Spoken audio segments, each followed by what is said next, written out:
ज़ाहिरवीर गोगा की कहानी, यह कहानी हजारों साल पुरानी है।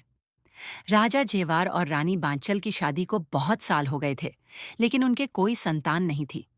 वे दोनों अपने नसीब पर रो रहे थे कि उनका कोई वंश चलने वाला नहीं है। वे दान दक्षिणा बहुत सालों से करते आ रहे थे।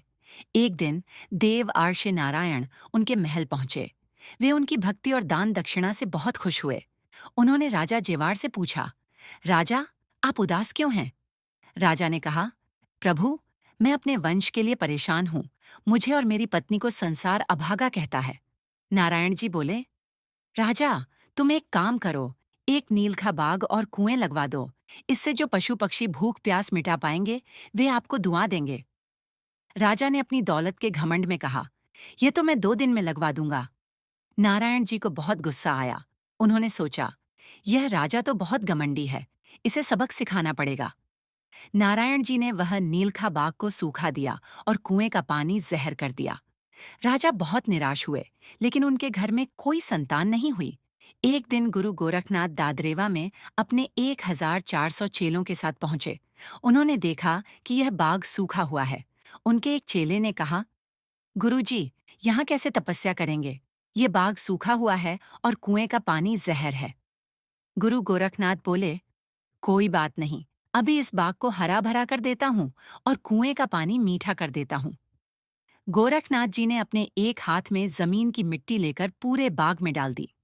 बाग हरा भरा हो गया और कुएं का पानी मीठा हो गया। राजा के एक सेवक ने यह चमत्कार देख लिया और रानी बांचल को बता दिया। रानी बांचल भागते हुए गुरु गोरखनाथ के पास गई और अपनी परेशानी बताई। गोरखनाथ जी बोले, पुत्री, तुम 12 साल तपस्या करो। 12 साल बाद हम तुम्हें वरदान देंगे। माता ने वही किया। 12 साल बीत गए और वह शुभ घड़ी आ गई। रानी कांचल को पता चल गया। वह भी बाज थी और वह दोनों 1 साल के थे। रानी कांचल पहले गोरखनाथ के पास गई और वरदान 2 पुत्रों का ले आई। थोड़ी देर बाद रानी बांचल पहुंच गई।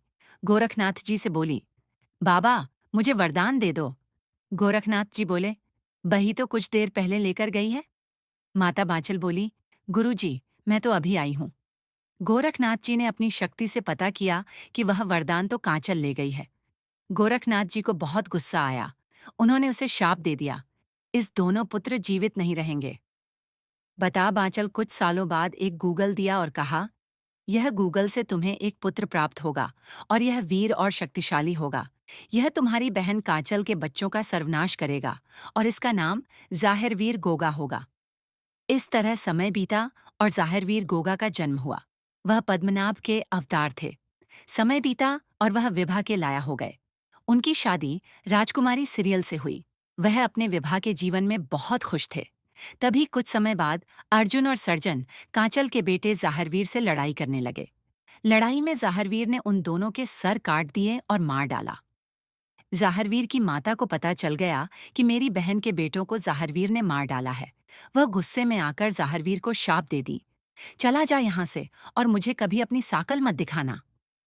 ज़ाहिरवीर अपनी माता की शाप का मान रखकर महल छोड़कर बहुत दूर चले गए, लेकिन वह रोज रात को अपनी पत्नी सीरियल से मिलने आते थे। एक दिन उनकी माता को पता चल गया कि ज़ाहिरवीर रोज रात को महल आता है। वह उसी रात को ज़ाहिरवीर के आने का इंतजार कर रही थी।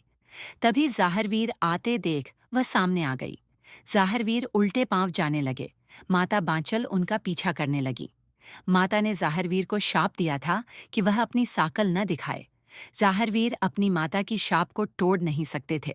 वह पीछे मुड़कर तक नहीं देखा और वह अपने नीले घोड़े पर सवार होकर चल पड़े।